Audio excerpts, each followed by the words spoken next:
Bom, agora a gente tá chegando numa parte da explicação em que as coisas vão se embaralhando, vai ficando meio confuso.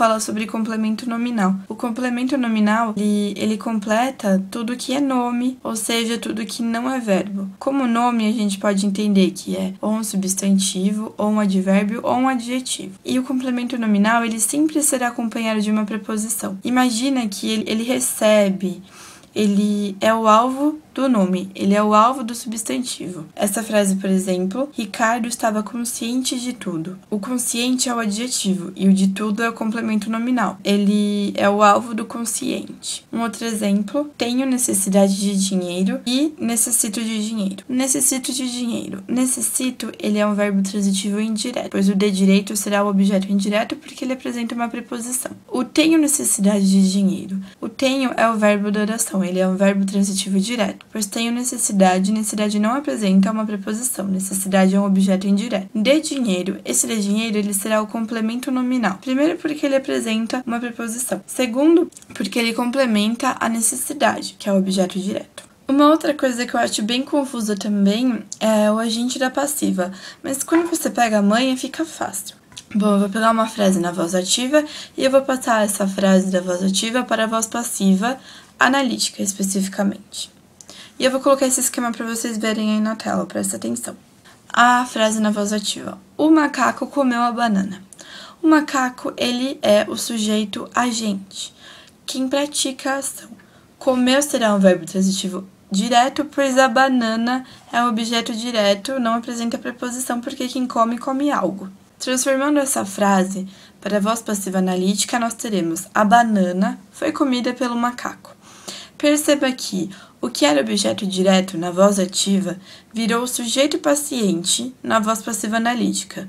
O sujeito paciente é quem recebe a ação. O que era o verbo transitivo direto, que estava no centro da oração, na voz ativa, continua no centro da oração, mas agora ele virou um verbo auxiliar, que foi o foi comida, foi é o verbo auxiliar, mais o verbo principal no particípio, e esse verbo principal é a comida, então foi comida. E o que era o sujeito agente, quem praticava a ação na voz ativa, passou a ser o agente da passiva.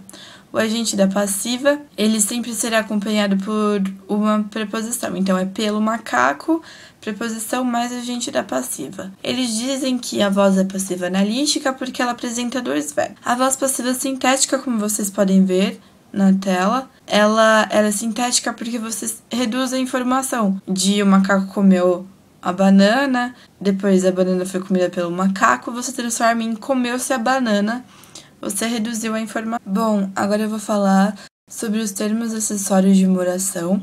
E esses termos acessórios, eles não são requeridos para uma oração fazer sentido. Eles podem ser adjunto adnominal, adjunto adverbial e aposto. O adjunto adnominal, ele é conhecido por acompanhar sempre o substantivo, como vocês podem ver aí na tela. Eu vou usar como exemplo o substantivo meninos. O adjunto adnominal, ele pode ser um artigo, os meninos, ele pode ser um numeral, dos meninos, um pronome, aqueles meninos, um adjetivo, bonitos meninos, ou ainda uma locução adjetiva, meninos de rua. Então, você para pensar. O complemento nominal também acompanha o substantivo. A diferença é que o complemento nominal não acompanha somente o substantivo como o adjunto adnominal. Ele acompanha também o adjetivo ou um advérbio. Por exemplo, a pintura dessa casa vai demorar uns 3 meses. A pintura, nesse caso, está funcionando como um verbo. E o dessa casa seria o objeto direto desse verbo. Então, dessa casa funciona como complemento nominal. Outro exemplo, a pintura dessa casa está envelhecida. Pintura não é mais um verbo, funciona como substantivo. E o que acompanha somente substantivos? Exatamente, adjunto adnominal. Então, dessa casa funcionará como um adjunto adnominal. O adjunto adverbial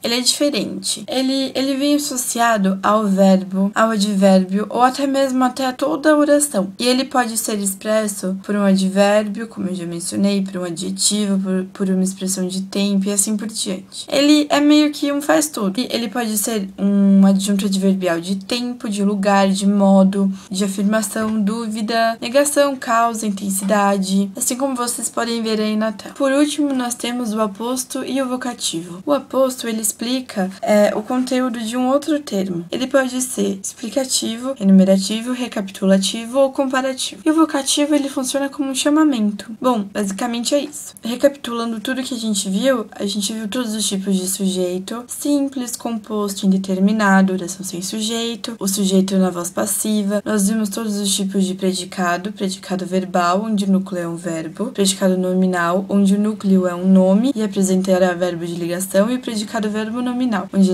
ele apresenta como núcleo um nome e um verbo. Nós vimos também os tipos de verbo de ação, onde ele pode ser transitivo ou intransitivo. Os verbos transitivos, eles podem ser diretos ou indiretos, onde apresentarão complementos como objeto direto, que não possui preposição, e objeto indireto, que possui sim uma preposição. Vimos também mais sobre os verbos de ligação, fez parte, aquela regrinha fácil de decorar. Vimos sobre complemento nominal, onde ele completa o nome, ele completa tudo que não é um verbo. Vimos sobre adjunto adnominal, onde ele completa somente o substantivo e é aí que ele se diferencia do complemento nominal. Vimos sobre adjunto adverbial, que é um faz tudo, e vimos por último sobre vocativo e aposto. E é isso aí. Se vocês tiverem alguma dúvida, comentem que a gente dá um jeito de responder. E boa sorte na prova. Curte aí o nosso vídeo e se inscreva no nosso canal. Sempre que possível a gente vai estar aí para ajudar. Muito obrigada!